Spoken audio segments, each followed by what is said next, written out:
I want to thank everybody who's joined tonight. Many of you have heard Ken Regelson speak before. We're in for a big treat. I'm really excited about it. Mary Pettigrew, who's been foundational to Empower Our Future, which is the Boulder Group, is going to introduce Ken and give you some more information. We want to thank you so much for showing up tonight. And Mary, I'll turn it over to you to introduce the speaker. Great. Thank you, Leslie. Tonight, we are so pleased to welcome Ken Regelson. He speaks on energy in clear and engaging ways to audiences of all experience levels, energy nerds to regular folk, as he says. He's got a master's degree in electrical engineering and 21 years of experience in modeling and analysis of an energy grid based on renewables. For 5 years, Ken was a policy analyst at the State Capitol and Public Utilities Commission, representing Colorado's solar installers. For much of last year, Ken had 5 interns working on key grid impact questions of high levels of renewables and energy policy. Not surprisingly, his mother loves him very much. Well, thank you very much for that great introduction. We have made appropriate obsequiences to the gods of Zoom. With that, without further ado, let me share my screen all the way. So this is my mom. She was 85 when this picture was taken. She's plugging in an electric car. And I'm willing to bet that if she can figure it out, most of you can also. So we're going to be talking about making miles while the sun shines and why charging EVs is cheap is good for everybody's electric bill. I tend to think of this as miles and smiles from sun and wind. Now, my favorite quote, this is just a little bit about me and my nonprofit. My favorite quote is from hockey great Wayne Gretzky. I skate to where the puck is going to be, not where it has been. My favorite bumper sticker is don't believe everything you think. And energy should exist to drive a rapid transition to a reliable, reasonable cost renewable energy future based on data-driven actions. And the 2 key phrases here are rapid and data-driven.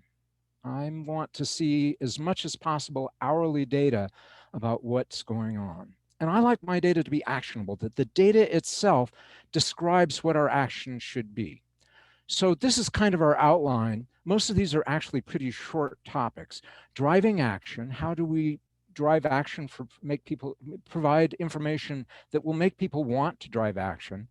The energy big picture, electricity's rapid transition, which is already well on its way, rapid transition for electric cars, the best places to use and store the surplus, and we'll talk about surplus. And finally, time of renewables and cheap to charge. Now, this is my wife and I. We're part of a group that likes to get dressed up, which turns out an awful lot of us have electric vehicles. This is our just new, now just a year, Kia Niro all-electric. We love it. So driving action, this is my friend Terry and her Tesla Model Y. Well, this is one way to drive action. Ford did a big poll that said 3 in 4 people surveyed said they'd prefer to date an electric vehicle owner. I think that will drive action. Fear is not such a good thing from my standpoint. So climate change, that's a big fear topic. Fear will stop people. They'd want to dig in, they want to dig in their heels, or they want to run. And that isn't the kind of action that we need. We need creative action in a direction that really moves us forward. So these are all creative actions, all actions that drive creativity. So dollars, something like cost is a good driver, particularly if you can offer something for free. Fun, that's a great driver for people. And actually, when I say competition here, I don't mean like I'm competing in a race against you. That can be fun too. But where 2 products are competing, say, just as an example, leading the audience a little bit here, electric vehicles versus internal combustion engines. At this point, for almost everything, they are better.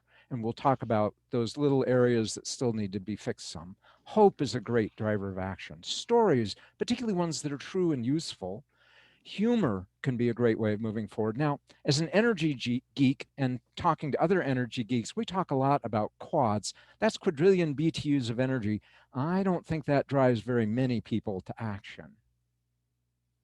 Let me give you an example of something where we deal with cost and BTUs and why one is better than the other. So this is gasoline versus electric cars, and we're talking about light duty transportation, small cars, small SUVs, yeah, even medium-sized sedans. So fuel costs, gasoline, that's about 10 cents a mile. That's $3 a gallon, 30 miles per gallon, pretty reasonable estimates. Electricity is 3.4 cents per mile for charging an electric car.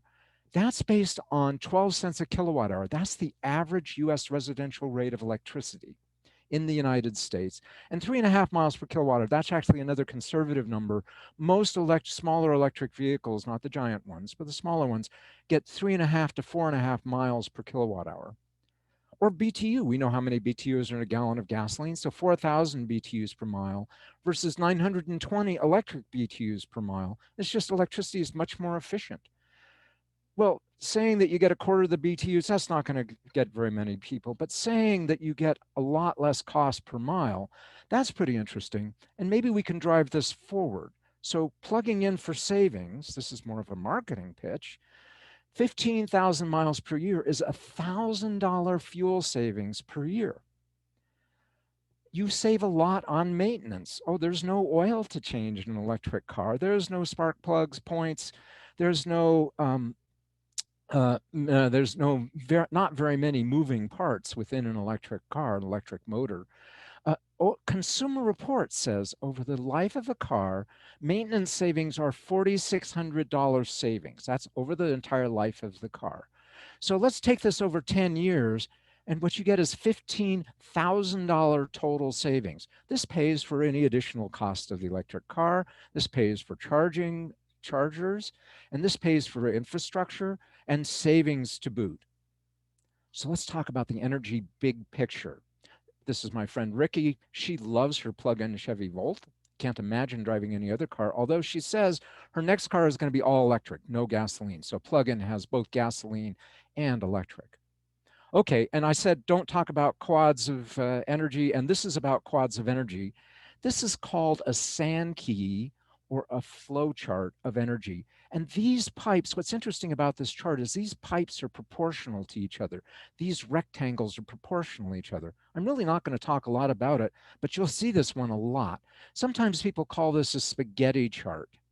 Now, if you think of this as lasagna noodle data, if you really want to see angel hair data, go look at this very detailed energy Sankey at energyliteracy.com. Now, we're going to have at the very end a slide that summarizes some of these links.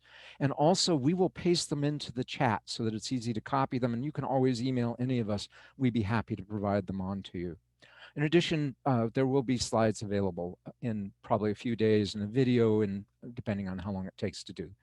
Okay, well, this isn't very actionable, particularly for most people. It does help us understand some key issues, but it's not very actionable the way it is. I found this chart about 8 months ago, and I've been talking to people about this a lot.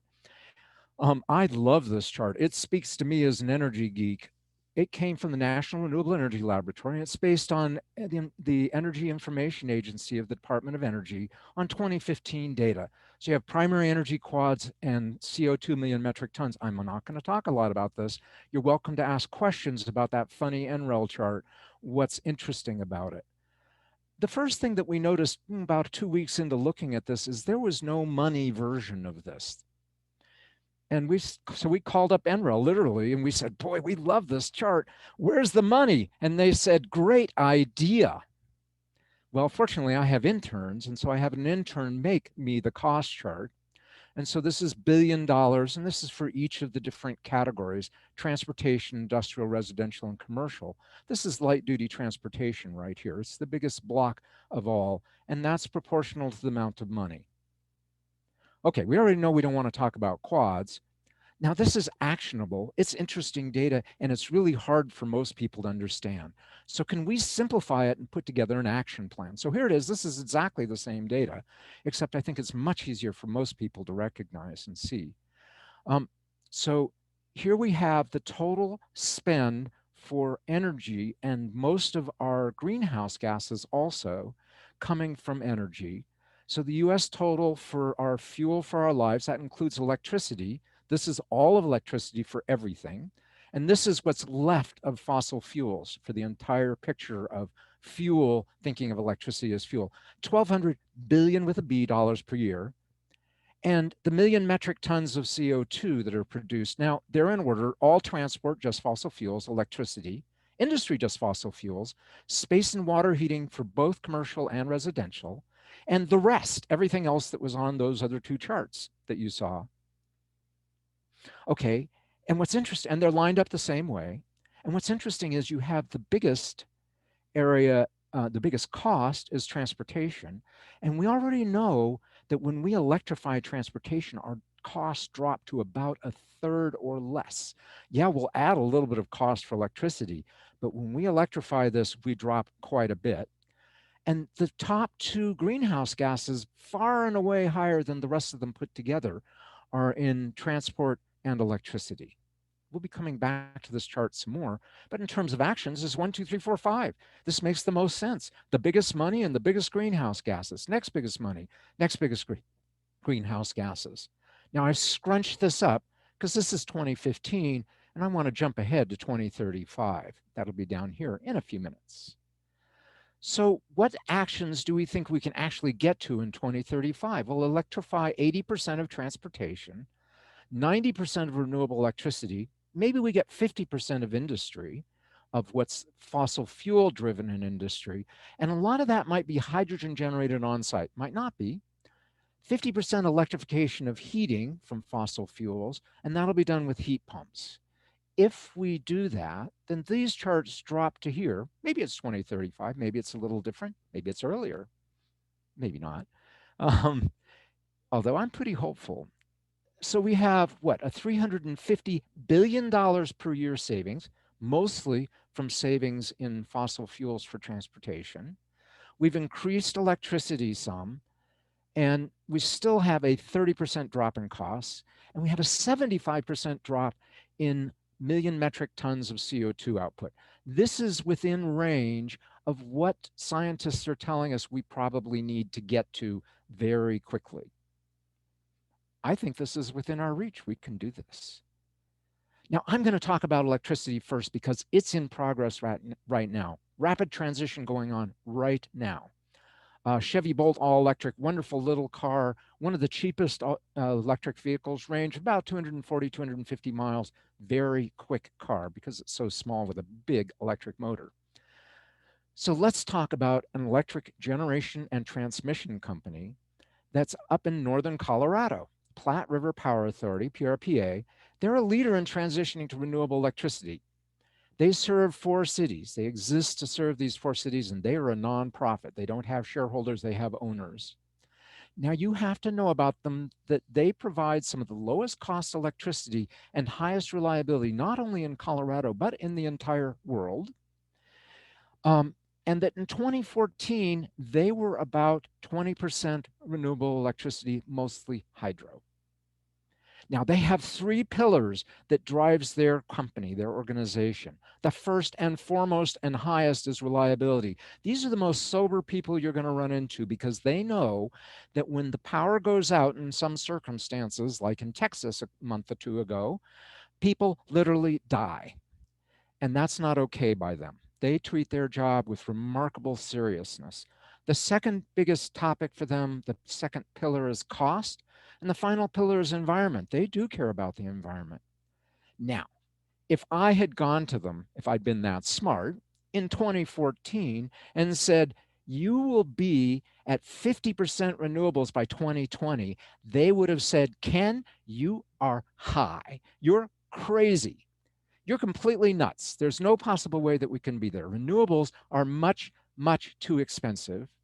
And some of you know this already. In 2020, the middle of 2020, they achieved 50% renewable electricity. And it's simply because the cost of wind and solar went down so much. How much, you might ask? Well, 89% for solar. This is 2009. This is 2019. This is levelized cost of electricity. That captures the cost of building the power plants, installation, ongoing costs, well, not for fuel, because there is no fuel for solar and wind, but operating costs, maintenance costs over the lifetime of the power plant, interconnection costs, profit for the developers, all of those are factored into these costs. And here's wind that's dropped 70% in 10 years. Let's add to this. What about some of our fossil and other kinds of fuels? For coal costs are flat. They haven't changed very much. Nuclear's actually gone up when you're looking at new nuclear power plants. Natural gas is interesting. It has dropped fairly significantly. This is gas peaker plants, natural gas, relatively inefficient, but cheaper to buy at one point in time. And combined cycle plants are more efficient. Now, what's interesting about the cost of gas going down is it wasn't manufacturing scale, or it wasn't that the installation suddenly got cheaper. It was that the cost of gas dropped. In 2009, the Henry Hub natural gas cost was $4 a million BTU, and it's $2.60 in 2019. That accounts for almost all of the cost drops for the gas plants that are here. Spectacular drop in cost of electricity for renewables. That's what drove PRPA, why they went much faster than any of their plans ever said. So in 2019, they started on an integrated resource plan. It's about 150 pages, very sober look at everything, every aspect of a utility grid that you can think of. It makes interesting reading. It's actually pretty readable. It's pretty well done. And in November 2020, the board of directors approved a portfolio 2, which is zero coal. They're closing their coal-fired power plant. In 2014, there were 20% renewables and almost 80% coal.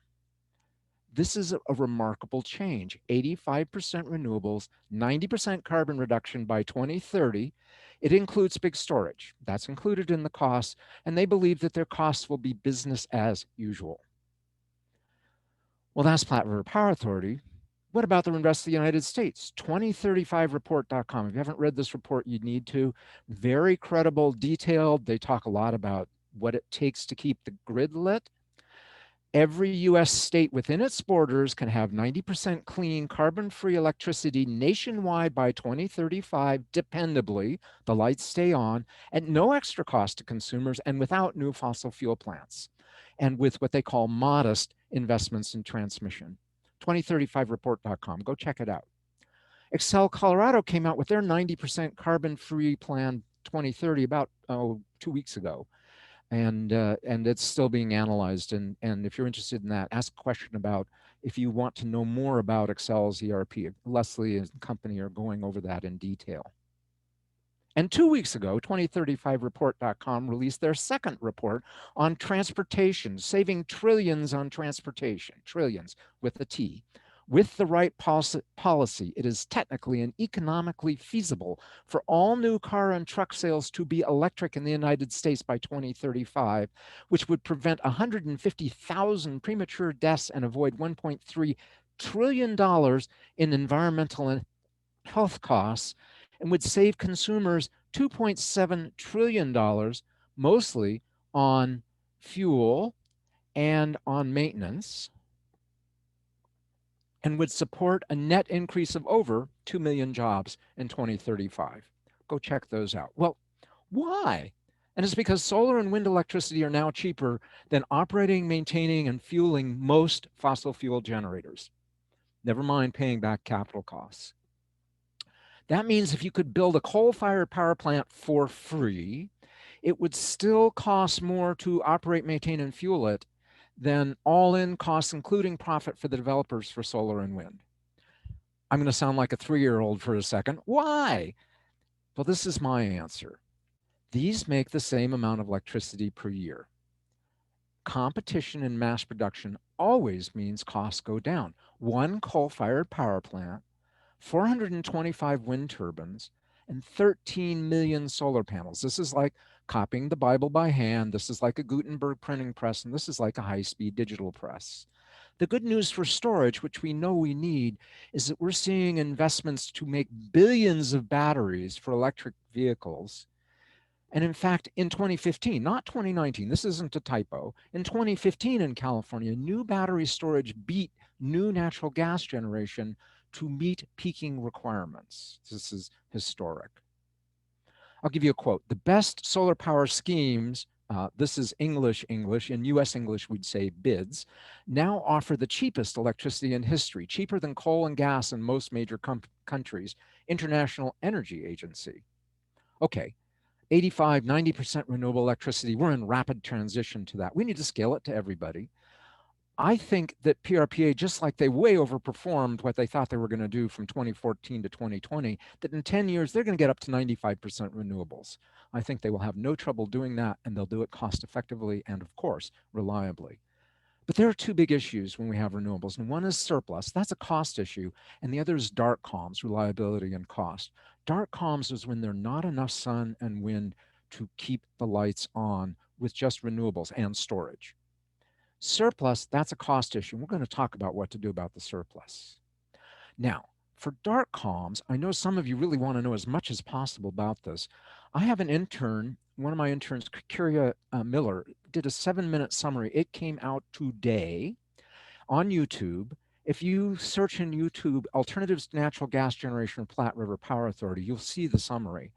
There's also a 20-minute version of this that gets into more detail for those of you that just don't think 7 minutes is enough on this topic, where she explains dark comms, shows what the modeling shows us and how to meet the dark comms.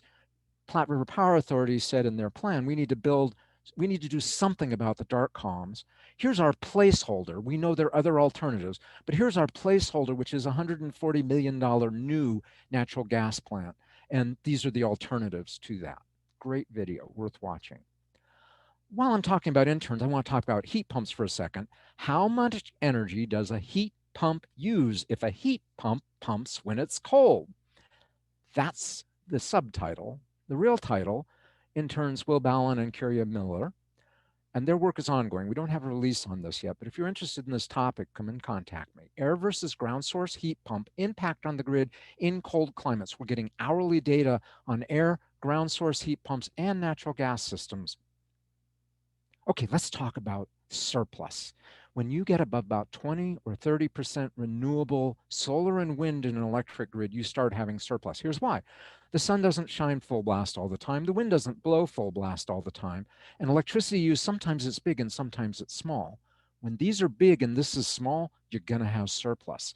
If you can sell the surplus even for cheap, you can keep the rates low for people. If you don't, then you throw it away, because that's what happens on electric grids, is you throw it away, and that costs us money. We'll get back to this idea in a little bit.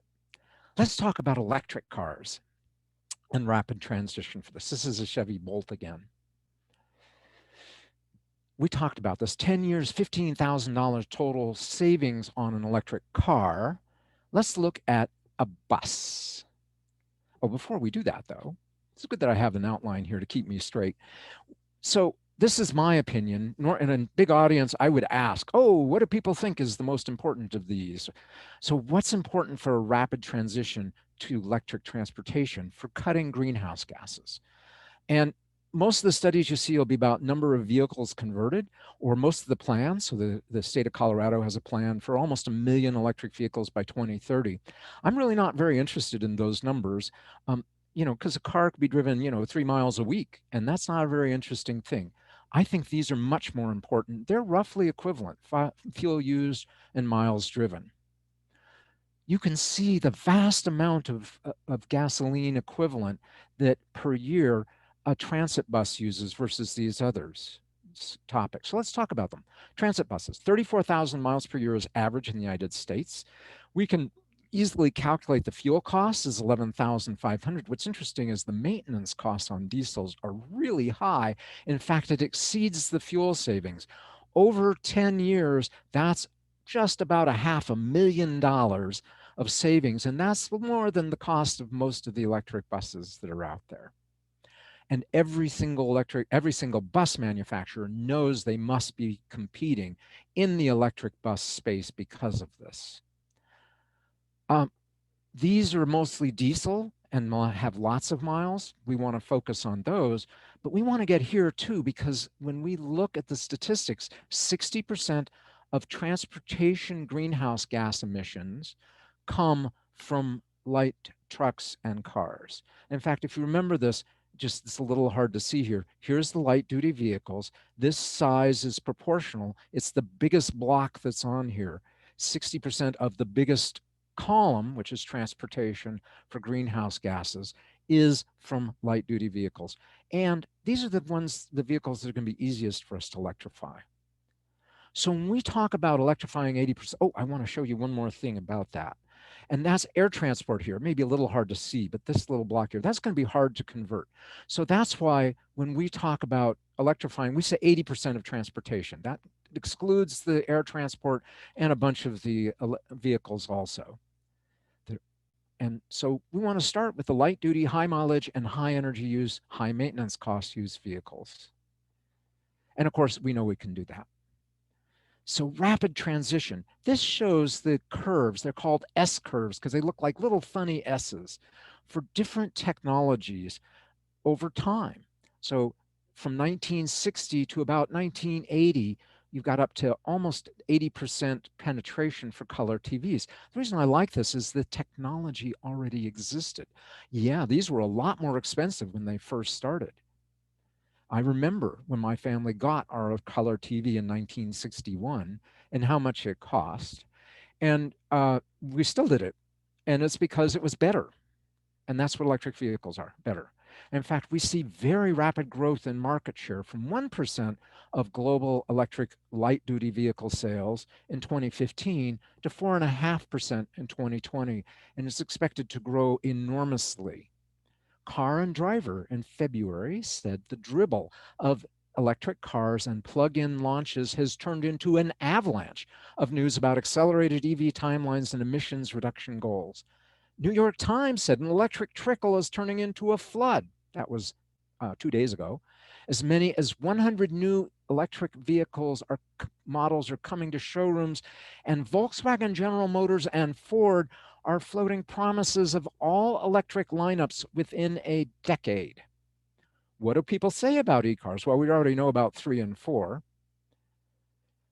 You need to know that 60% of households have 2 or more cars in the United States. When one of them is an electric, this is based on a survey done by the American Automobile Association, not me or the Sierra Club, of 1,100 electric car owners.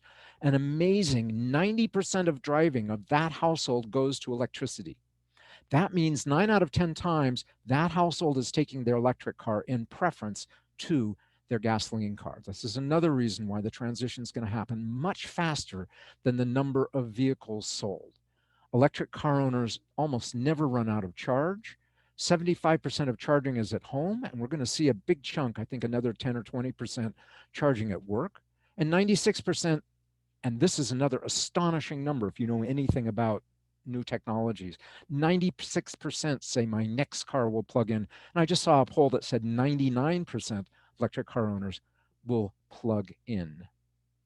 Another reason, got to have a cat story, right? Shh, don't disturb the cat. This is a true story. Buddy the cat used to hate driving in the old car because it made that nasty groaning sound, growling sound that the gasoline engine made. But now Buddy loves to purr along with his new electric car. It's a cat, right? It's his car.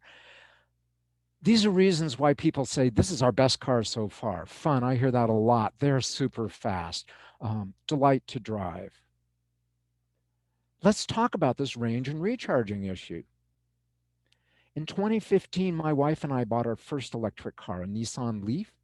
It had 80 miles of realistic range. In 2019, late 2019, we test drove 5 practical electric cars, all of them having a range of 240 miles or more. These are all surprisingly cost competitive, even the base Tesla Model 3.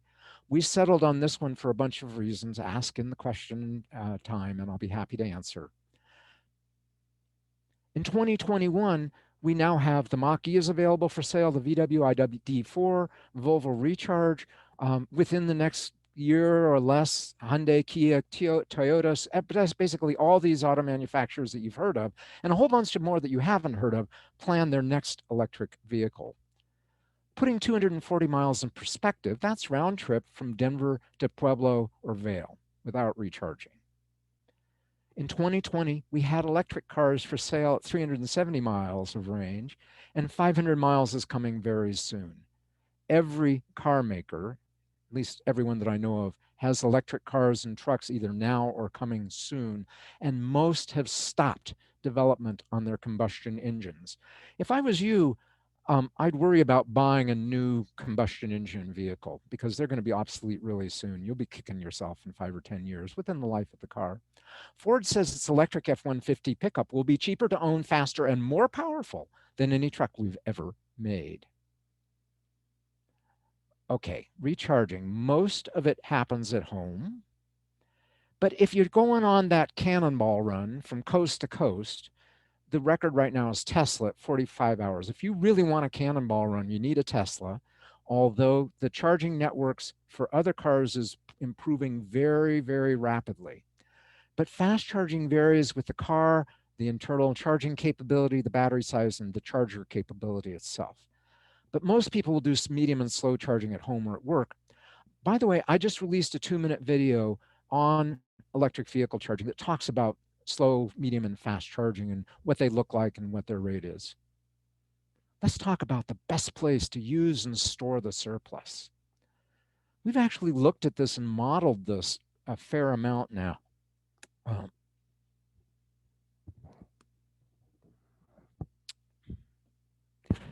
So this is how how long the storage lasts and how it's used. For electric cars, you can have 4 days. That isn't down to 0. That's down to halfway.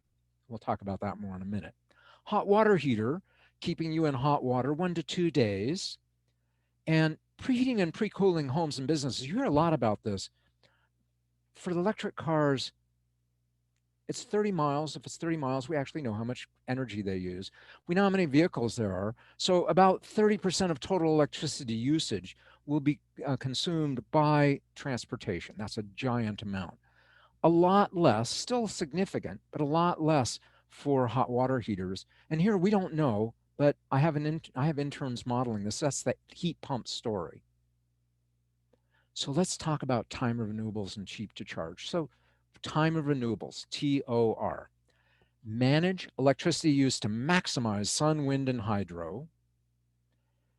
We've heard about demand management for a while, but utilities, when they talk about this, that's mostly been about reducing demand and shifting it to later. We, in fact, might want to get ahead of the game with renewables because we can actually predict pretty well what both the total electricity usage will be hour by hour. Utilities have been doing that for 100 years. And we also have gotten very good at predicting wind and solar in advance, particularly a day ahead and a few hours ahead. Time of renewables is demand shifting to maximize renewables and minimize fossil fuels. Now, look, if you're not doing this actively, then you're maximizing fossil fuel use in the United States. So this is from one of our models. This is based on actual Platte River Power Authority data. This is 1 day. The red line, that's our electricity use hour by hour. Here's the evening peak. The lighter green, that's renewable generation that's being used to meet the load. Here we're charging batteries on surplus renewables that would otherwise be surplus if we didn't have that big battery that PRPA is planning to install. Here's some surplus renewables. Here's where we're discharging the battery, and here's where we use natural gas backup with this scenario. Remember, this is about 85% renewables, so we have some natural gas backup. Well, this is where we want to fully charge our electric cars, and here we don't want to charge here at all if we can avoid it. Now, I have this charger from Enelex in my garage for about 3 years now. This is a normal charge, what a normal charging session looks like. It comes up, it runs flat, it drops off. But if you're charging off of surplus renewables, it might look something like this. This is actually coming from a screenshot of my app on my car, but you can't really do this in Colorado. It's California data. I'm getting lost in that. I'll come back to that in question and answer if anybody has any questions, if I wasn't clear. Okay, but this is what it looks like, and you get paid to charge smarter. We just found out about 2 weeks ago about an application in the United Kingdom where ZapMap is offering free charging off of the surplus, free electricity when Britain is generating an abundance of solar and wind power, electric car charging Customers get alerted for a 4-hour flash window coming up when they can charge their electric vehicle for free. Free, that's the key word. That really gets people's excitement. If you want to push renewables, you want to push electric vehicle transportation, the amount of free earned media that you will get just by saying you get free charging on the surplus, and that happens a lot, will make a big difference in terms of pushing electric vehicle transportation. Okay, 24/7 renewable electricity. Google the words Google 24/7 renewable. That's where I first heard about this concept. And now Biden's picked it up. It's actually in his planning now. That means time of renewables. It's not what people usually talk about. We're at 100% renewables now. That's not real. It's over a year. It's better than nothing, but it's over a year generated anywhere. The electricity generated here. It's not necessarily electricity that that company is using. 24/7 means renewables every hour generated regionally. You have to use time of renewables thinking. Use electricity when the renewables are. Okay, you remember this 240 miles of range? When you do a model, just a mathematical expression of what we hope is the real world, no model is perfect. Certainly not ours, and nobody else's is either. We assume 240 miles of range, that you always plug in every night, and you always wake up to 120 miles, 50% of a tank.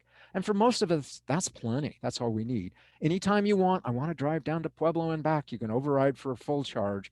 And we assumed 30 miles per day. And when there's surplus, and we make it, maybe it's free to charge or cheap to charge, that you fill her up into 240 miles of range. Now, it takes a while to figure out conceptually how to make a model, and sometimes it takes a long time to implement. In the case of this, it took us almost a year to figure out the idea of how to implement this in our model, and it took us less than a day to actually implement it. And the next chart that I'm going to show you is actually almost the first chart that we generated. And when we saw it, we said, this can't possibly be true. Nobody gets 90% of charging on the surplus right out of the gate. It doesn't happen that way. But let me explain what this is. Wind and solar for Platte River Power Authority for 2023, 60% renewables, that's where they'll be. They have the contracts in hand for this. 20,000 plugins. What does this chart mean? This is every single hour of the year. Leftover surplus, that's the dark green spikes that you see here. The smaller spikes that are purple, that's the cheap to charge. We're going from half full to full. And the dark blue, that's going to be fossil generation in Colorado.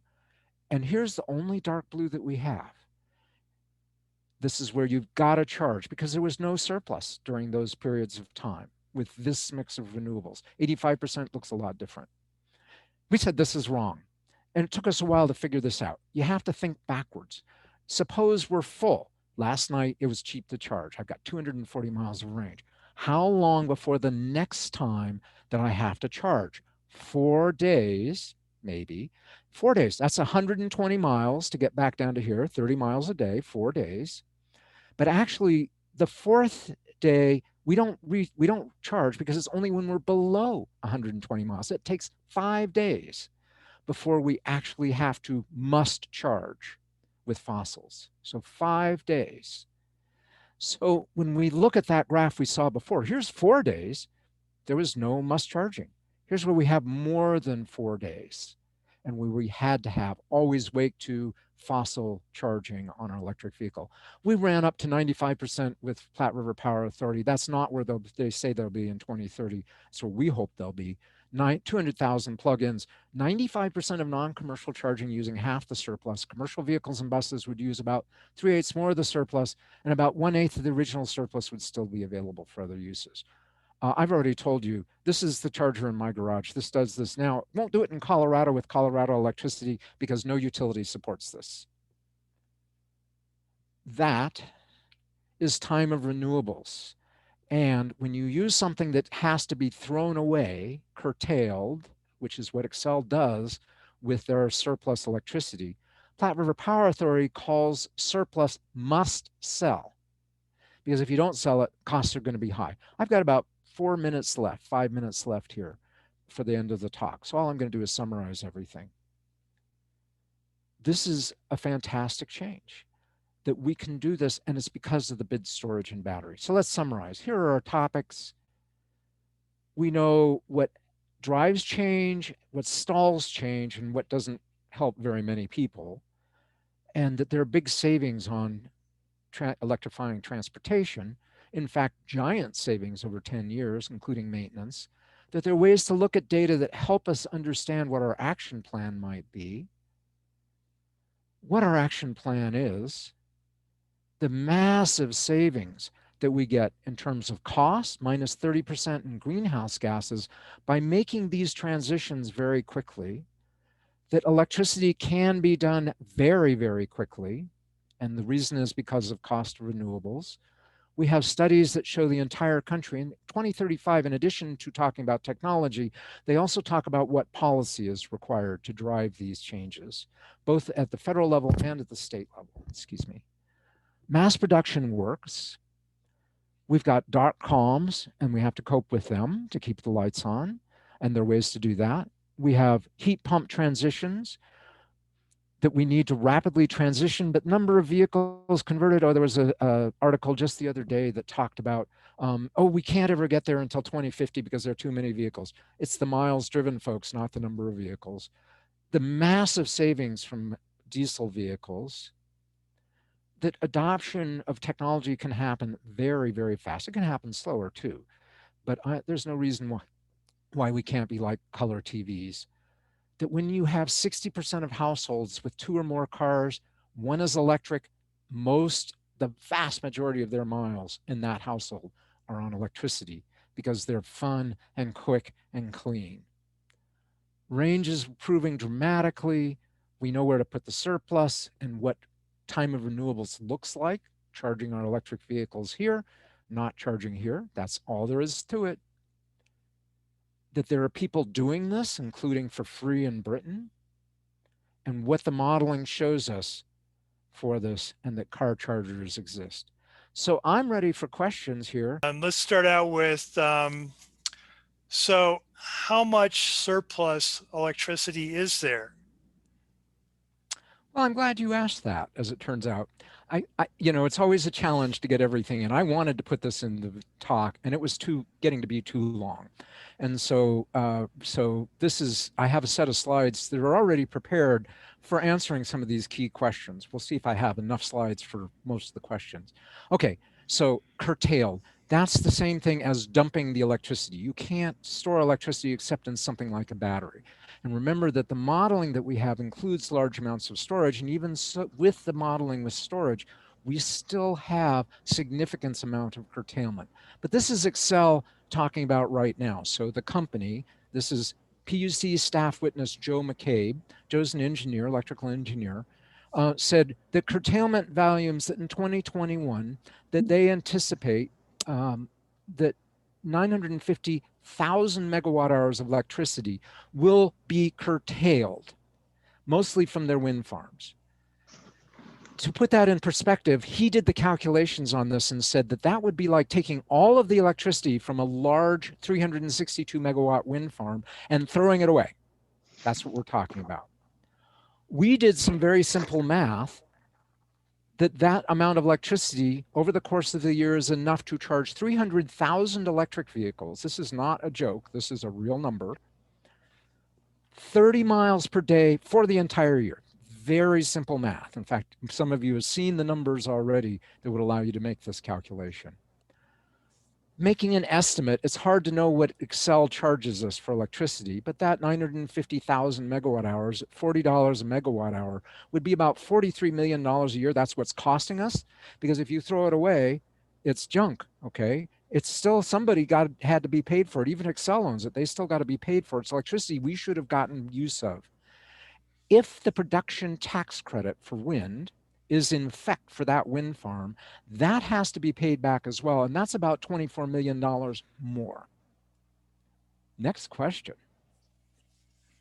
Hi, Ken. This is Julie. Thanks for the great presentation.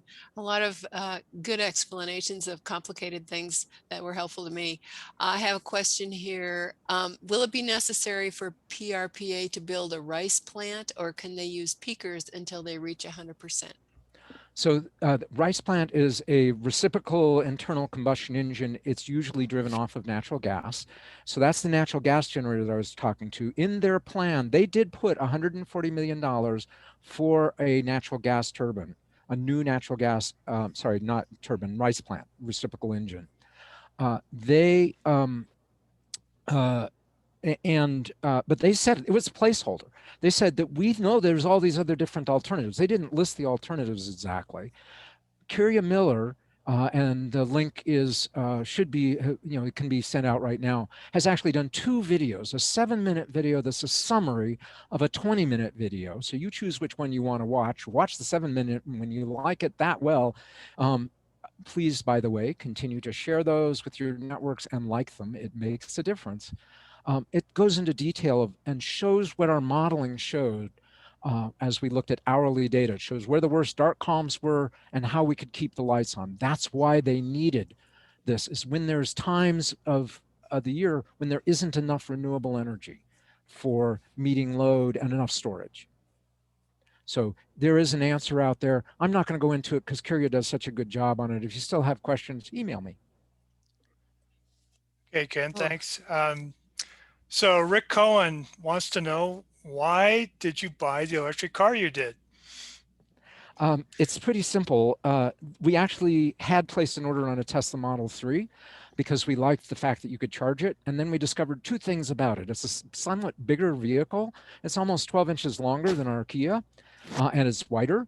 And it wouldn't fit in the spot that we had for it in the garage. That was the first problem. The second problem is my wife is 5'0" and weighs 90 pounds literally. And although she could reasonably safely drive the Model 3, a friend of ours has a Model 3 and let us drive it for better part of a half a day. That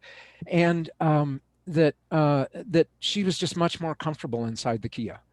But the cost difference was pretty minimal. There wasn't it was a couple $1,000 difference in cost. It wasn't a giant difference in cost between the 2 of those.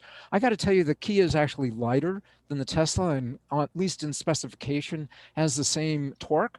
It doesn't get quite as much efficiency, doesn't get as many miles per kilowatt hour, and it doesn't have the charging network. Definitely does not have the charging network that Tesla does. But otherwise, it's a great car. We've taken it on several longer drives, took it up to Crested Butte, no problems at all. We did a fast charge in Crested Butte. It was half a block from the restaurant that we had chosen. We didn't choose the restaurant based on where the fast charger was. By the time we were done with our appetizers, it was done filling up its charge. And then the rest of the time we went on medium and slow chargers, some of which were, by the way, were free from the city of Crested Butte, which was very nice of them. Yeah, a follow-up on that is Rick's asking about V2G, vehicle to grid. What's the state of that here in the United States? Okay, so first is Curia's video actually uses V2G as an example of one of the different measures that we looked at a little bit. The state of that is that it's not very far along. We have some test cases. There's one in Boulder, back behind the North Boulder Rec Center. There's some others that are showing up here and there where you're taking and you charge up the vehicle, the battery in an electric car, and then you use it to help with the dark calm. But here's the basics. When Platte River Power Authority put together their plan, they had about this much storage. It's big storage for utility, and that's for 2030. But if we took and looked at where the plan, the state plan for electric vehicle electrification, for vehicle electrification, I'll get it out here sooner or later. The number of vehicles, that's about 1 million for the state of Colorado by 2030. The share inside of Platte River Power Authority's service territory, the amount of storage was almost 3 times as much as the storage that utility would have at that point in time.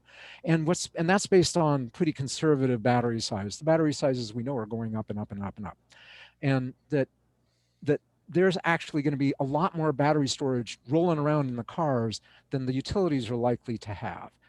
Now, that might not be strictly true at 95 or particularly at 99% for that, but if they can figure out a way, so this is the thing with the rice plant, the backup natural gas generation for PRPA, twice a year, $140 million. Let's figure out a way that uses that $140 million to use those vehicle to grid, that vehicle to grid capability. But no, it's not very far along. There's some challenges along the way. All of the charging standards include it, but not every car includes the capability within the charging standard. And certainly not every charger allows it. Can we have a comment question from Ann Ross? She says, I think you said the juice box is not available in Colorado because no utility in Colorado supports it. Is that what you said? And can you explain this? Actually, that's not correct. You can go buy a juice box off of Amazon or any of the different places. It works just fine. What it doesn't have is the capability to do time of renewables pricing, where you get to charge for cheap. Okay. And so that's the issue on that. But it's a perfectly fine charger. It does have the capability built in, and when a utility in Colorado chooses to support it, then it'll be worthwhile moving to that. They actually have a second option, which doesn't get you any money back, but does look at this. There's a nonprofit organization that actually looks at different areas of the grid and says how clean it is or isn't, and that the juice box supports. So Enelx is the company, ENELX, is and that it charges on the cleanest power. It doesn't necessarily charge, but it doesn't give you any discount from that. But that in and of itself is a kind of time of renewables. So, and I should have looked this up. I didn't think to do this, is whether that is available, in Colorado for that capability. So one of you that's out there might look it up and send the answer in the chat to our moderators here.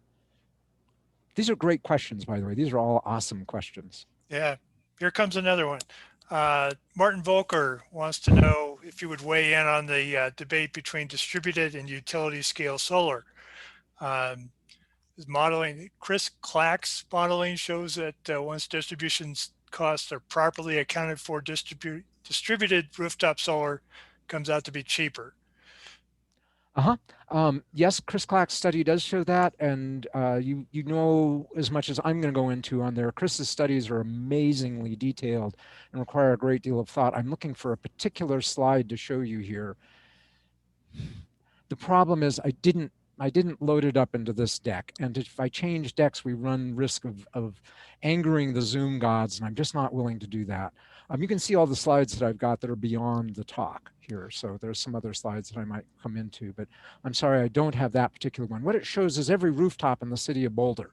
And if I remember, and maybe my moderators can help me remember, I'll stick it into the deck that we send off to the group, that we make downloadable for the group.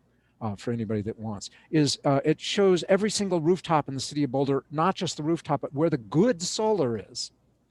And what you discover is that when you add up all the good solar, not the shaded areas, but the sunny areas, you discover a couple of things. The first thing you discover is that there's enough to do more than what we probably want in terms of solar for the city of Boulder on the rooftops. That ignores the giant parking lots.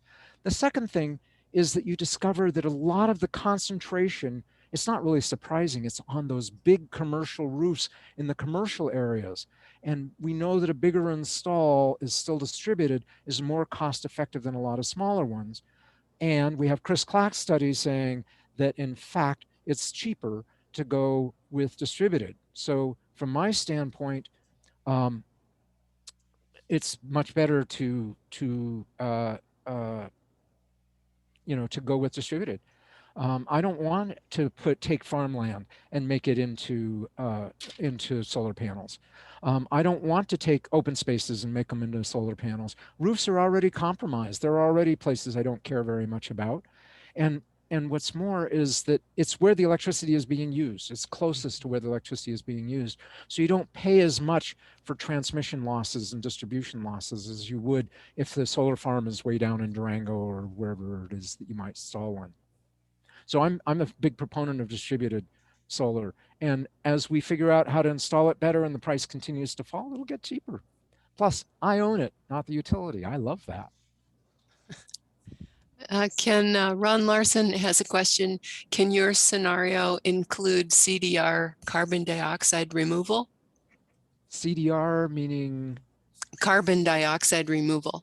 Oh, there's nothing specific in this that talks about carbon dioxide removal. So there's things like biochar and other kinds of things that talk about where you take and use biochar as an amendment to soil. Ron Larson's been a big activist for that particular piece of things. I don't talk about it because it's the first rule of holes. HOLES. The first rule of holes is if you're in a hole and you don't want to be there, stop digging. We're digging ourselves a giant climate hole. The thing to do is stop burning fossil fuels first. And we can work on carbon capture and sequestration or other kinds of ways to do carbon dioxide removal as we go. But the first thing we need to do is stop making bazillions of tons a year of carbon dioxide, adding that to the atmosphere. So I'm a proponent, hey, maybe some of that surplus can be used for carbon capture and storage. Yeah. How about hydrogen? Phil Wardwell says, what about using surplus to produce green hydrogen as a form of storage? Okay, so I have heard so much about hydrogen in the last few years that it's not even funny. Look, I don't care what it is, what the technology is, as long as it's cheap and reliable and works. That doesn't mean that we have to be stupid about looking forward to different things. I'm not saying hydrogen is stupid. I'm saying we can be smart. That's what I really should be saying about what we look at. I don't want to say stupid about anybody or anything. So I apologize for that.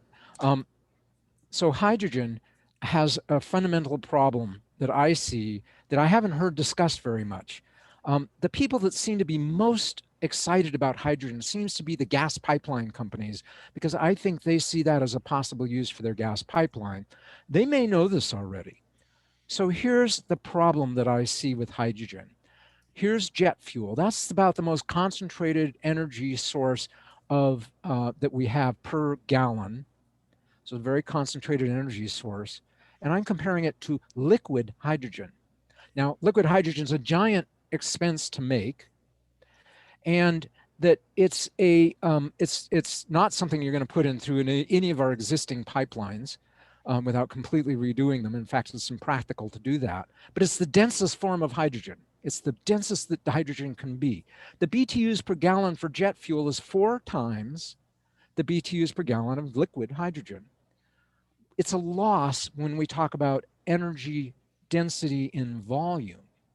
But when we talk about energy density in mass or weight, BTUs per pound, hydrogen's a wonderful win. Now, this is liquid hydrogen. Gaseous hydrogen is not going to be anything nearly, well, no, it'll be the same because it's weight, mass, right? So it doesn't matter what the density is.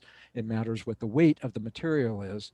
Lightest element, you get a lot of BTUs per pound. That's my first concern. It's not the mass, it's the volume. What this means for a pipeline is where you can take and put this much gas through a pipeline right now with natural gas, or jet fuel, you're probably going to have 3 or 4 pipelines to get the same BTUs, the same amount of energy in hydrogen. What does it look like if we redesign an airplane to run on liquid hydrogen? That's boggling my mind to begin with. On compressed hydrogen, if it takes 4 times as much or 5 times as much space inside the airplane, is there any room for passengers? I don't know the answer to these questions. These are questions we can answer right now. We don't need to wait to answer these questions. There's a second problem, which is round trip efficiency, kilowatt hours in to kilowatt hours out through a process. Now, it turns out battery storage and pumped hydro are an amazing 80% round trip efficiency. 90% in and 90% out, real close, both of them. This is based on actual utility scale battery storage and utility scale pumped hydro. When you go through hydrolysis to a fuel stack, that's electricity in to make hydrogen, to a fuel stack, and you ignore transport and storage and compression, you get 30 to 40% round trip efficiency. This isn't a deal stopper if the cost of the energy is low enough, but this is something that needs to be factored into the consideration. So hydrogen, if it can work, sure, but answer these questions for me first, please. And we can do that now. If anybody's interested in volunteering with me, or you know somebody that would be a good intern to work on these problems, I'd be love to get these questions answered. These are questions we can answer now. It's not easy to get these answers, but it's not impossible either. Ken, we have a question from Marie Venner.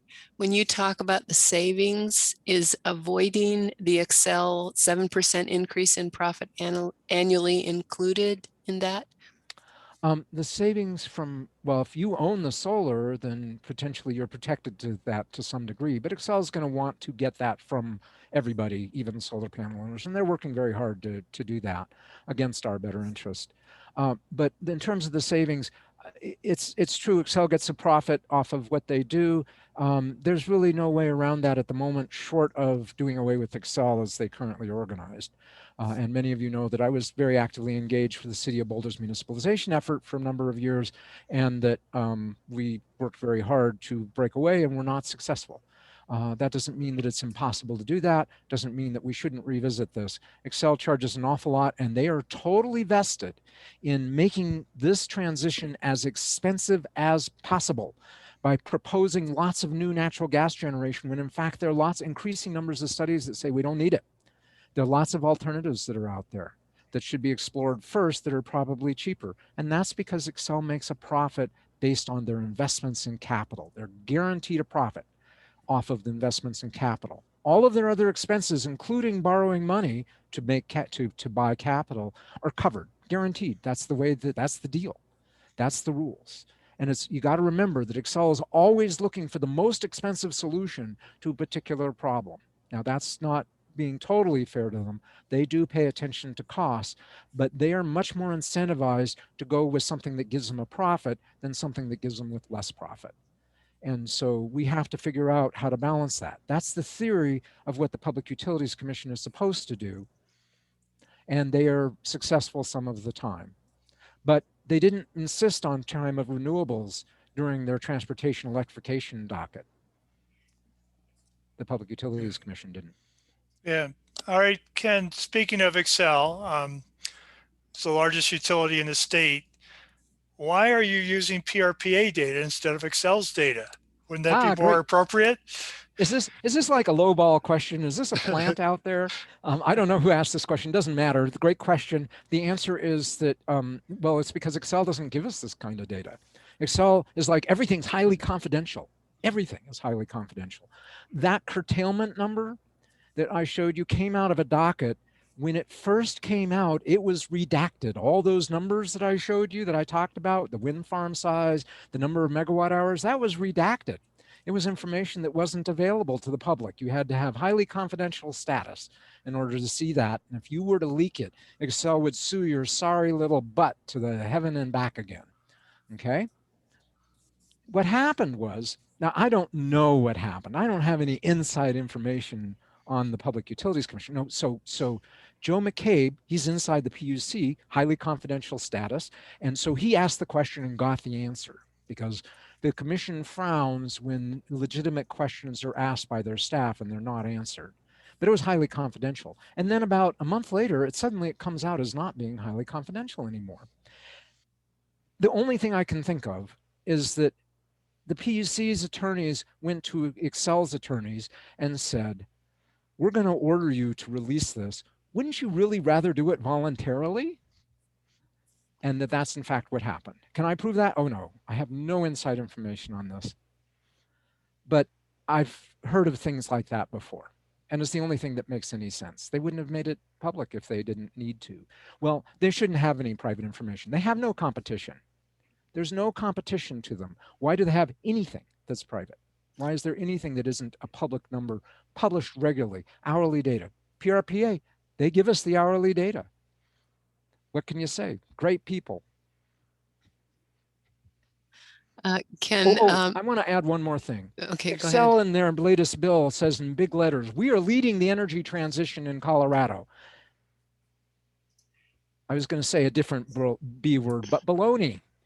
Flat River Power Authority is leading the energy transition in Colorado because they think they can do it at the lowest costs in the state and some of the country, at the highest reliability, higher than Excel's, And that's leading in a transition. And they did it pretty much voluntarily on their own in terms of putting this plan together. And they have a history of not just a little bit, but way overachieving on their environmental goals as the costs come down and they see how they can do it. Next question. These are super questions. And no personal opinion being shared at all. Not a one. I have a couple questions here. I'll do this one. What do you think about the idea of the fact that Excel, as Paul mentioned, is the biggest utility, investor-owned utility? And what do you think about the need to break up Excel's territory across the state? I think it's not just break up their territory. I think it's take away the profit motive. Look, our lives exist on this. You know, some of you know this, is that that rates for natural gas and electricity absolutely skyrocketed to 200 times their normal cost in Texas during the cold snap. What a lot of people don't know is natural gas spiked that way in Colorado. In fact, Excel in 4 days racked up $600 million in Excel of natural gas charges. That's something like the amount of cost of natural gas for the rest of the year put together during the cold snap. And they don't owe a cent of that. That's going to come through on our bills. Is that a market success? Somebody made a heck of a lot of money. I don't think it was Excel actually in this case. It's the people that actually had the natural gas that did that. So I think this is a giant market failure. People died in Texas. We know we're going to have increasing amounts of extreme weather because of climate change. And we have utilities that are totally unprepared and have the wrong incentive of what to put together. Their incentive is not for the lowest cost solution and the highest reliability. Yeah, they get reliability in there, but all of their modeling is based on the highest profit solution that also has reasonable costs, because we'll squawk if the price is too high, and that gets us to high reliability. So yeah, I think it's not only bust them up, but change the rules. I don't know what it's going to take to do that. Maybe killing 111 people in Colorado might be a good thing. No, that's never a good thing. That might be what it takes.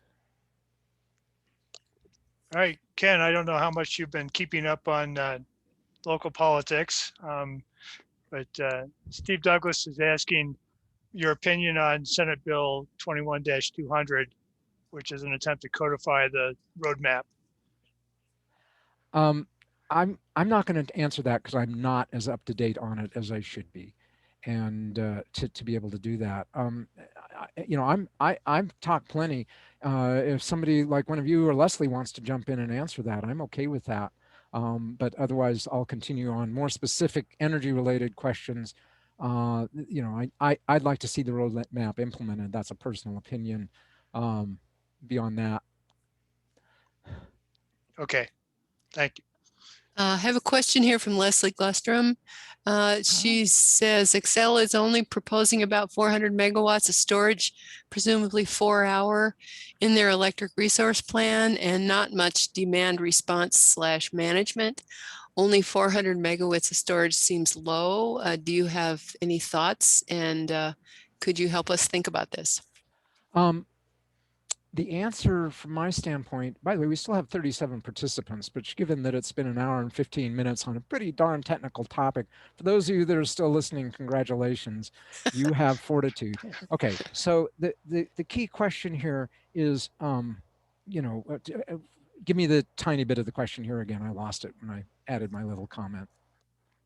Just about the 400 megawatts yes. in the Okay. electric resource plan. So that'd be 1,600 megawatt hours of storage. Platte River Power Authority said 1,200 megawatt hours. They are 1/11th the size of Excel. From my standpoint, they probably ought to have, Excel probably ought to have 11 times that. So whatever 11 times 1,200 megawatt hours is, and that's not what they have. They ought to have massive amounts of demand shifting, time of renewables in their plan.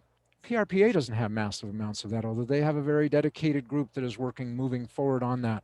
Not very fast from my perspective. You got to try this stuff because nobody knows what works for demand shifting. We've got to try a bunch of trials very quickly so that we have experience over several years with them before we need them, before we depend on them. I think that the electric utilities think that energy imbalance markets are going to solve this issue of curtailment for them. And I don't think so. In fact, I have modeling that at least strongly suggests that that's the case. Would you like me to go into that?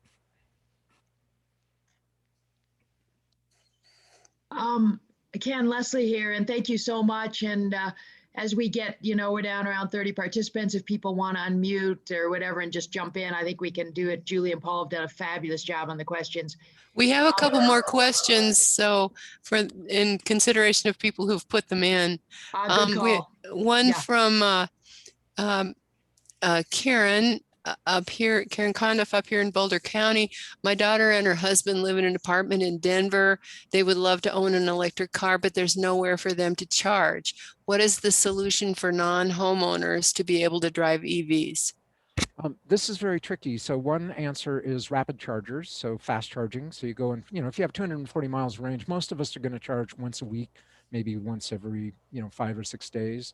And so a rapid charger becomes practical for somebody, and you'd figure out what times make the most sense for you.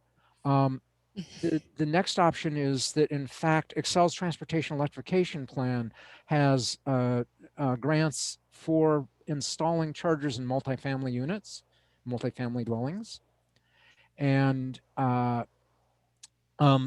the state has grants for small businesses that have charging spots. Charging at work becomes very practical. That's a perk that I think people will want.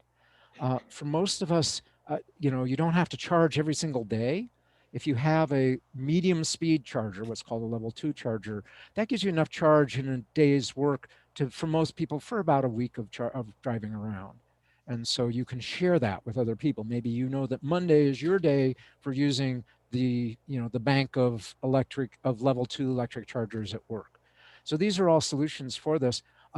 I'm not saying it's simple. I'm saying there's a lot of money out there to make these changes. And there's one more thing that I found out about, a piece of policy that I found out just recently. There's about 8 states that have right to charge legislation that addresses multifamily situations and homeowners association that say a homeowners association can't block somebody from setting up a reasonable charging space for their electric car. That might mean that they have to have an assigned parking spot where they would normally have shared parking spots, for example, that they can't block that for reasonableness. Now, you can't be unreasonable about this. The person that wants the charger might have to pay for the installation. There are probably grants coming for that, particularly if you're low or moderate income. And there's all kinds of grants that are going to be out there and ways to push this forward. Tax credits. There have been tax credits for charging on and off, for charging stations on and off, federal tax credits on and off for a while now. And I expect to see more of those under the Biden administration. I see another question in here. I'll just go ahead with it. David Burns has a question. I think he's perhaps relating it to the natural gas pricing in the Texas emergency. His question is, doesn't Excel use hedging to protect from price spikes in gas or long-term contracts to manage costs? Well, if they spent $600 million, then at least for $600 million, they didn't have hedging for it. You have to have firm gas contracts, and for something that doesn't happen once every couple of years, in this case, this kind of event, maybe it'll start happening more frequently, then you can set up a hedged contract that says you're going to get guaranteed delivery. Now, in Texas, the electric grid was going down at the same time that the gas grid was going down. And so one of the reasons that the gas grid went as bad as it did was because some of the gas compressors are electric and they didn't have electricity. So you had a thing spiraling out of control in Texas. Didn't happen here, but I got to tell you that Platte River Power Authority was uncomfortably close to not having enough electricity. And they are taking steps to fix that quite quickly. And it wasn't that they didn't have enough generation, it's that they didn't have enough natural gas at a reasonable cost. Okay, we have it's Steve or Christy, I'm not sure which one, Douglas, has their hand up. So if you go ahead and unmute and turn on your camera and ask your question. Yes, this is Steve Douglas, former city council for Commerce City. I served on the Regional Air Quality Commission appointed by the governor just before I got out of on council, and they still have grant money to incentivize putting in charging stations. So whatever, if you're in a multiple family or an apartment, you can go to your HOA and go to your city council member for that district and ask them to advocate for a charging station for your area. And because it's the cost is little to nothing, because there's grant money from the Volkswagen diesel settlement. So that's an option. Thank you. Yeah, some of these are kind of secret. The state's webpage that talks about I went to this last week. In fact, I asked the question on Electric Vehicle Coalition call, and they said, "Oh, there are rebates." And I said, "Oh, I'm going to a hotel, and we arranged for me to do low speed plug in the wall charging, and it'd be really nice if they could get some kind of grant. Are there any grants out there for them?" And they said, "Yeah, we've got them." Sent me to a web page. The web page had print this small, literally. You can't see how small it was. I could barely read it. And somewhere in there, in the 400 words that were on the page, it did say that in fact there were grants available. And I sort of sent them back an email that said, "It's awesome that you have these grants. How about a landing page that's specific for the travel industry, hotels and motels, to get grants for this so that it's really clear exactly what it is they need to do. It's honed in for them." That's what you do when you want a lot of people to do something. So we got a ways to go in terms of doing this. The good news is that the grants are available. But I don't know how you would have found out about this grant if we didn't have somebody on the call that knew about it. And thank you so much, for Councilman, for your service. I'll thank you for him. Thanks. Yeah. I have a question from Jim Morris. We have another person who's asked quite a few questions, so I'm skipping on to Jim's question. How do you see efforts to retrofit trucks? Let me see. Here's his question. What about autonomous vehicles?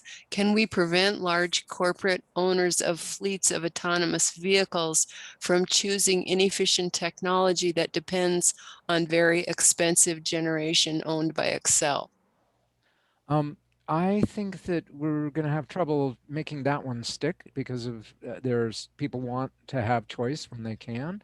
I would argue that though expensive generation from Excel is a problem, the solution to that is the Public Utilities Commission, or splitting up Excel, a much bigger lift, much bigger, harder thing to do. That because generation itself is not very expensive, particularly if it happens to be coming from renewables, it's the cheapest source of energy, of electricity at this point in time. And that we can get more of that if we go to time of renewables. This is where time of renewables is essential for making this transition as cheaply as possible, because Excel has plans to dump curtailed electricity. They don't care about it. They consider the amount of electricity that they are dumping right now as being minimal. Do you think $60 million a year of your money is minimal? I don't think so, but they don't care. They don't have to because they don't pay it. We do.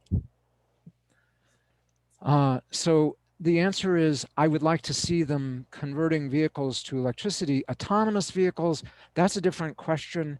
I have a lot of concerns about that. On the other hand, we're pretty clever. I assume sooner or later we will figure out autonomous trucks. But that's not the energy that fuels them. That's how they're driven.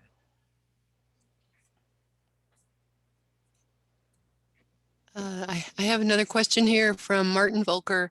How do you see efforts to retrofit trucks to drive on batteries? For example, lightning systems in Colorado, and the fact that they're accelerating commercial vehicle transition by retrofitting electric drivetrains on trucks. I don't care how you do it as long as you electrify it. And in fact, you don't even have to electrify it all the way. Do a hybrid plug-in so that you get 30, 40, 50 miles of electric range Most people, most of their range goes on to that 40 or 50 miles. Most of their miles go on to that 40, 50. And then they want to do the cannonball run. They've got a gasoline engine to do that, as long as it makes sense to do that. But I'll tell you that some of the manufacturers that used to make plugins no longer do, because the electric vehicles, the all electrics, outsell the plugins significantly. They're good enough now for most people most of the time. And you know, if charging is not good enough for you, you're saving so much money, you can probably go rent a nasty, slow, noisy gasoline, expensive gasoline car to drive, do the cannonball run. And your greenhouse gases don't go up very much. Most of our miles, most people, most of our miles are local, 80, 90% of them. Maybe we should take 2 more questions here and call it a night. I do actually have another, amusingly enough, another Zoom at 7:30. So We do have a question that could either be handled by you or Leslie, and it does relate to some important legislation that's going to be discussed tomorrow. This question is, in the wake of Boulder abandoning municipal utility, is there any progress on CCA or CCE in Colorado? I know that there is a bill being heard on that. I know Larry Milosevic or Leslie would be the right people to answer that question and to say exactly where it is. It needs support like any bill does, and I definitely think it's a great idea to pursue that. And CCA is Community Choice Aggregation. I think this one's being called CCE, Community Choice Energy, which allows a community to choose their own electricity supplier beyond their incumbent electric utility. And needless to say, Excel probably doesn't like it very much. Maybe just a tiny bit they don't like it. Yeah, I can jump in and say that the CCE study bill has been introduced, and the House Energy and Transportation Committee is going to take that up tomorrow. One more question? We don't have any more in the chat. Maybe Yes. someone will, oh yeah, you got Yes, her I have hand one raised more. there. Okay. Yes, I'm sorry. I have one more question. Hi, Steve. I'm sorry. This is Steve Douglas. I was listening to the United Power Board meeting today, and one of the members is concerned that Elon Musk is, since he bought Sunrun, the solar panels, that they want to get into the electricity business by going through the homeowners that have residential solar, and then somehow controlling their use of solar, and then also trying to maybe apply for the Public Utility Commission and become an energy company based off the residential power that's coming off the homes. Do you think that's possible? Oh, absolutely. In fact, it's already happening in places. Tesla's already owns storage where it's merchant to bid into competitive markets, electricity markets. So they're already being approved in certain states, not in Colorado yet that I'm aware of. But yeah, and it doesn't take too much intelligence to figure, in fact, we have in the state, it's not Tesla doing this, but we have Holy Cross Energy has a program where they are providing Tesla power walls to homeowners, particularly ones that are out there long ways. They're rural co-op. Some of their distribution lines are very long. At the end of the distribution lines, you lose electricity a fair amount because of trees dropping on the power lines. And so to keep electricity up for those people, they're putting in battery storage, and they're going to use that battery storage aggregated amongst a whole bunch of homeowners to reduce their electricity costs for everybody. So, right. Tesla, Elon has his moments, but you got to hand it to him in terms of driving the world towards electrification of cars. Wanting to own everything,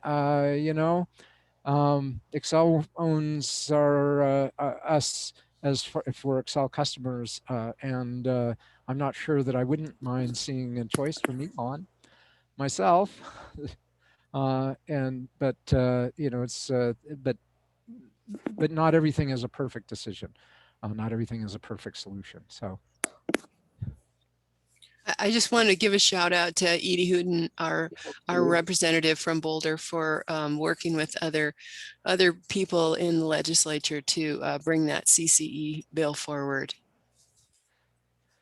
Yes, thank you very much, really to all of our electeds. We, particularly the city of Boulder, has some pretty tremendous elected officials. There are a number of really terrific, hardworking elected officials that are out there that really care about issues that certainly that I care about. Edie is my rep, and Steve Fenberg is my state senator, and Joe Neguse is my, is my U.S. representative. I got the trifecta here going. So with that, I'm going to hang up here. It's been awesome. Look for additional emails from Empower Hour. Make sure you pass on the videos, all of the videos. The more they're seen, the more they will be seen. And I'm going to add one more thing, which is I did a talk about 2 weeks ago for a group from the Rocky Mountain Association of Geologists, members in transition. This is people that are in oil and gas that need to get out of it or want to get out of it. On this, and there was about 20% overlap between this talk, but the rest of the talk is different, and we'll hopefully get the link to the video for that out to you as well, and as part of this sort of package of links that are going to come, plus a link to the slides. Thank you so much. It's been wonderful fun, great questions, and I'm happy to talk to people individually as I can, as my time allows for this. You all have a great rest of the day, and it's still light outside and such a pretty day at the end of the day. Thanks, Great Ken. Presentation, Awesome job. Ken. Woo! Thank you. Woo. Awesome. Thanks, Julie. Yeah. Thanks, Paul. Yes, Great job Yeah. with the questions. and Yeah, thanks. I've got to say, as someone who dabbles in learning a lot about energy, I just can't imagine how much time Ken spends every day keeping up to date on all this stuff. It's I have amazing work. I have interns, and we are not just keeping up with the data. We are doing analysis that other people aren't or haven't gotten to yet. The imbalance markets, again, the energy imbalance markets. Utilities think that's going to work.